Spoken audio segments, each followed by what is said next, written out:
Vargas deve-se a um período em que Getúlio Vargas governou o país por longos 15 anos.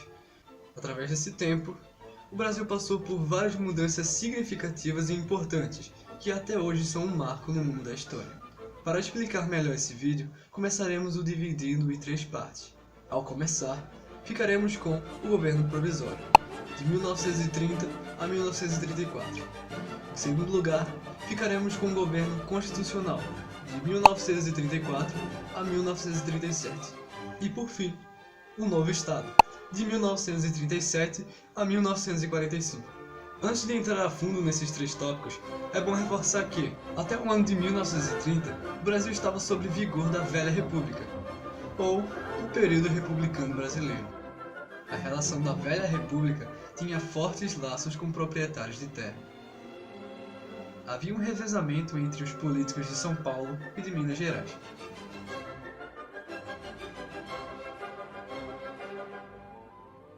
No governo provisório de 1930, Getúlio Vargas decidiu eliminar todos os postos políticos e legislativos, com o intuito de melhorar a vida brasileira. Graças a isso, o governo provisório foi marcado por tenentes, ou seja, pessoas com grandes cargos políticos.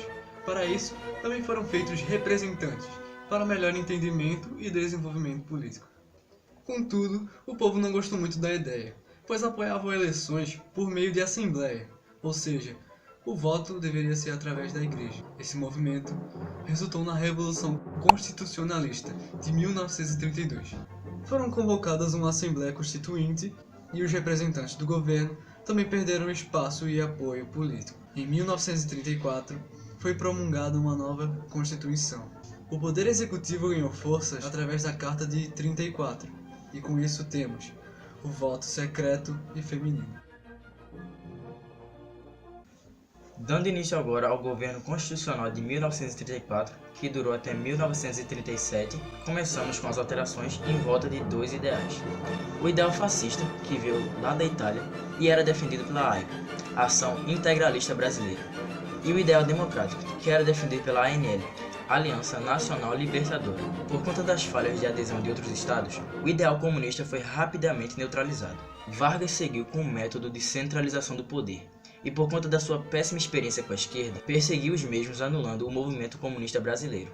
Além disso, Getúlio Vargas conseguiu evitar a nova eleição de 1937, ficando assim mais algum tempo no poder. O mesmo anunciou o Plano Collor, que em geral era um ataque ao ideal comunista. Vargas também anulou a Constituição de 1934 e dissolveu o poder legislativo, gozou de ambos os poderes e trouxe à vida o Estado Novo.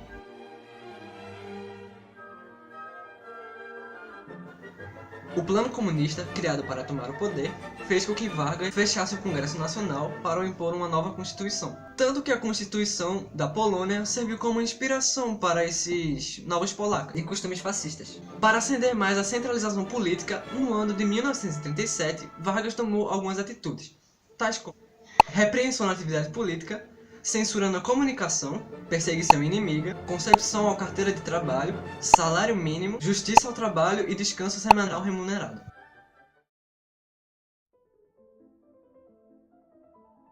Vale salientar que o principal fato da política externa deve-se à participação do Brasil na Segunda Guerra Mundial. Com o apoio dos Estados Unidos, seu papel foi lutar contra o eixo, que contradizia um pouco o governo de Vargas. Após a derrota dos nazistas e fascistas, a era Vargas chegou ao fim graças à oposição a Vargas. O governo passou a ser liderado por Eurico Gaspar Dutra, e Vargas passaria a ser novamente eleito após alguns anos. Concluímos por fim que a era Vargas foi deveras importante para o crescimento do Brasil, isso em termos políticos e financeiros. Em geral, essa é uma história que deve ser lembrada.